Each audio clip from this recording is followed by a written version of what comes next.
రాష్ట్ర ప్రజలందరికీ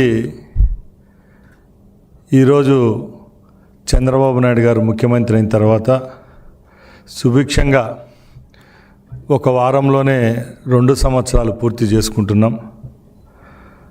మా ప్రభుత్వం తరపున రాష్ట్ర ప్రజలకు ధన్యవాదాలు. ఎందుకంటే భారతదేశ చరిత్రలో ఏ రాజకీయ పార్టీకి దక్కని గౌరవం ఆంధ్ర రాష్ట్రంలో తెలుగు ప్రజలు మాకు కట్టబెట్టడం జరిగింది. అదే బాధ్యతగా ఈరోజు మేము కూడా సుపరిపాలన అనేది ఎలాగుంటుందో అది అందిస్తున్నామనే దానికి చెప్పేదానికి కూడా ఈ వేదిక నుంచి నాకు చాలా సంతోషంగా ఉంది. పెద్దలు, అనుభవజ్ఞులు చంద్రబాబు నాయుడు గారి నాయకత్వంలో ఈరోజు ఇక్కడ కూర్చొని మాట్లాడుతున్నామంటే ఈ 24 నెలల్లో రాష్ట్రంలో ఎప్పుడూ లేని విధంగా సుభిక్షంగా సంతోషంగా ప్రజలు ఉన్నారు. సుమారుగా 20 లక్షల రూపాయల పెట్టుబడులకు శ్రీకారం చుట్టడం జరిగింది. అధోగతి పాలైన రాష్ట్రాన్ని గాడిలో పెట్టి అభివృద్ధి వైపు నడిపిస్తున్న మా ముఖ్యమంత్రికి మరొకసారి 2 సంవత్సరాలు ధన్యవాదాలు తెలియజేసుకుంటున్నా. ముఖ్యంగా ఈరోజు ఈ పాత్రికేయ సమావేశం ఎందుకంటే మన రాష్ట్రంలో ఏ రాష్ట్రానికి లేని అపోజిషన్ లీడర్ ఒక ఆయన ఉన్నారు. హనీమూన్ నాయకుడు అంటారు ఆయన్ను. కేవలం ఒక ప్రతిపక్ష నాయకునిగా ఈ 24 నెలల్లో ఒక 10-15 సార్లు మాత్రమే పత్రికా సమీక్షలు అలాగే ప్రెస్కు ఆయన ఇంటర్వ్యూలు ఇవ్వడం జరుగుతూ ఉంది. దానిలో ప్రతి ఒక్కసారి బయటకు వచ్చినప్పుడల్లా ఒక్కో విషయాన్ని పాత సారాయిని కొత్త సీసాలో పెట్టి మార్కెటింగ్ చేసినట్టు రాష్ట్రంలో గత 40 సంవత్సరాల్లో జరిగిన సంఘటనలు ఈ రాష్ట్రంలో ఉన్న ప్రజలకు తెలియవన్నట్టు కొత్తగా ప్రజల మీద రుద్దే పరిస్థితి తీసుకొచ్చిన ఘనత ఆనాటి ముఖ్యమంత్రి ఈరోజు ప్రతిపక్ష నాయకుడు జగన్మోహన్ రెడ్డి గారికే దక్కింది. ముఖ్యంగా జగన్మోహన్ రెడ్డి గారు ఈరోజు ఈ ప్రభుత్వం చేస్తున్న అభివృద్ధి సంక్షేమ పథకాలను ఓర్వలేక ప్రతి ఒక్కసారి మీడియా సమావేశం ఏర్పాటు చేసినప్పుడు మా ముఖ్యమంత్రి గారి మీద అక్కస్తో ఏదో ఒక తప్పుడు ప్రచారం చేసేదానికి శ్రీకారం చుడుతూ ఉంటారు. కొత్తగా లేటెస్ట్గా 4 రోజుల ముందు ఆయన ఇంగ్లాండ్ టూరు ముగించుకొని వస్తానంటే ఒక ప్రెస్ మీట్ ఏర్పాటు చేయడం జరిగింది. దానిలో కొత్తగా మా తాతగారిని చంపింది, మా తండ్రి గారిని చంపింది, అలాగే మా చిన్నాన్నను చంపింది ఎవరో మీకు తెలుసా అనే విధంగా పత్రికా సమావేశంలో చెప్పడం జరిగింది.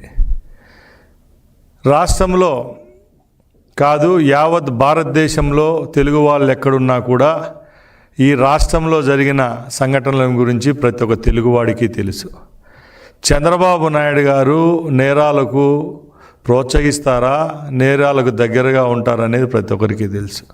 శాంతి కాముకుడు, అభివృద్ధి తప్పక రెండో విషయం తెలియని నాయకుడు ఎవరన్నా ఈ రాష్ట్రంలో రాజకీయ నాయకుడు ఉన్నారంటే అది కేవలం చంద్రబాబు నాయుడు గారే. కాబట్టి ఇంత సుదీర్ఘంగా 4వ పర్యాయం కూడా ముఖ్యమంత్రిగా చేయడం జరుగుతూ ఉంది.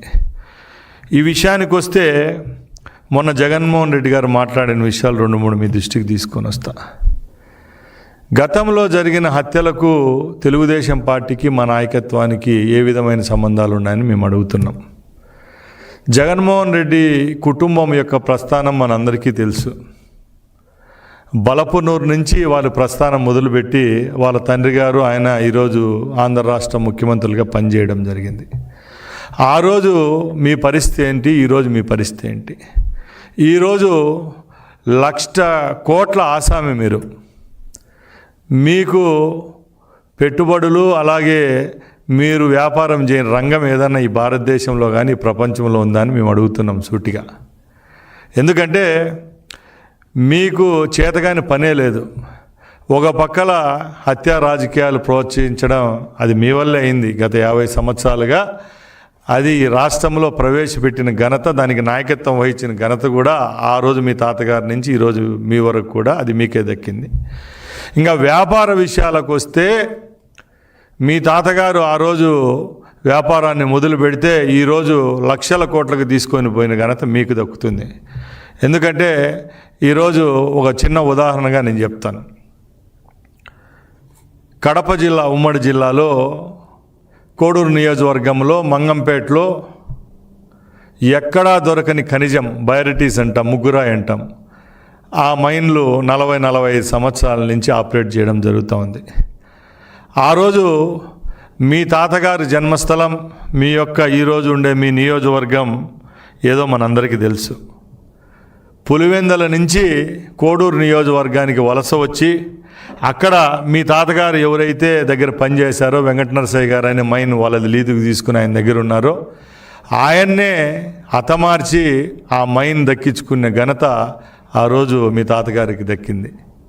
అక్కడ నుంచి మీరు రాజకీయంగా ఎదగడం జరుగుతూ వచ్చింది. 7.5 ఎకరాలు ఏదైతే మైన్ ఉందో దాన్ని 1978లో మీ తండ్రి గారి పేరైన విజయలక్ష్మి మినరల్స్ ట్రేడింగ్ కంపెనీ పేరుతో ఆ రోజు మీ తాతగారు ఏర్పాటు చేసి దాంట్లో మైనింగ్ చేసుకుంటా ఈరోజు ఈ స్థాయికి రావడం జరిగింది.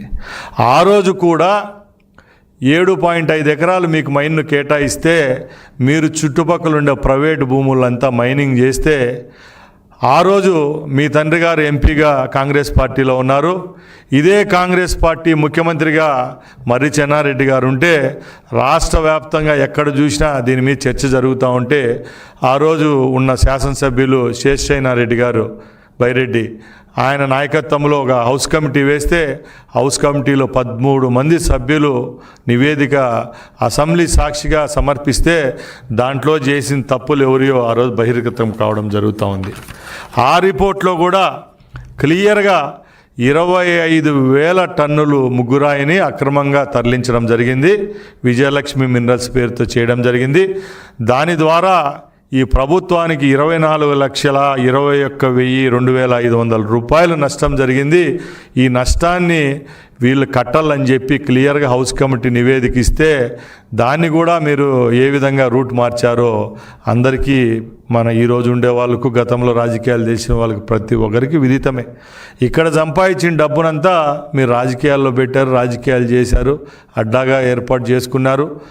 ఆ రోజు ఏదైతే విజయలక్ష్మి మినరల్ మొక్క అయితే ఈరోజు సందూర్ పవర్ ప్రాజెక్ట్ అనుకోండి, భారతీ సిమెంట్స్ అనుకోండి, సాక్షి పేపర్ అనుకోండి, ఇవన్నీ మహావృక్షాలుగా మాన్లుగా ఈరోజు ఆర్థికంగా మీ ఎదుగుదలకు ప్రోత్సహించిన కంపెనీలుగా ఈ భారతదేశ వ్యాప్తంగా వెలుగొందుతున్నాయంటే ఒకసారి మీ యొక్క అక్రమాల గురించి చెప్పనవసరం లేదు.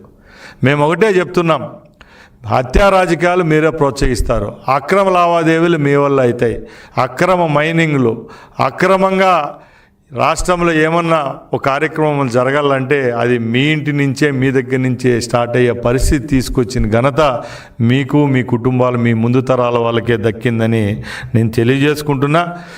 మాకు ఏ రోజు జగన్మోహన్ రెడ్డి మీదో లేకపోతే వైసీపీ పార్టీ మీద ఎక్కడ కక్ష లేదు. మేము ఒకటే చెప్తున్నాం, 4వ పర్యాయం ముఖ్యమంత్రిగా చంద్రబాబు నాయుడు గారు ప్రమాణం చేసిన తర్వాత ఈ రాష్ట్రంలో ఉన్న పరిస్థితులను మార్చే విధంగా ఈ రాష్ట్రాన్ని అభివృద్ధి పదంలో నడిపిస్తామని చెప్పి ఆ రోజు ప్రమాణం చేయడం జరిగింది. దానిలో భాగంగానే ఈరోజు ఈ రాష్ట్ర వ్యాప్తంగా అభివృద్ధి కార్యక్రమాలు చేపడుతూ ఉన్నాం. మాకు ఈరోజు కేంద్రంలో ఉన్న మద్దతు చూసి మీరు ఓర్చుకోలేకపోతున్నారు.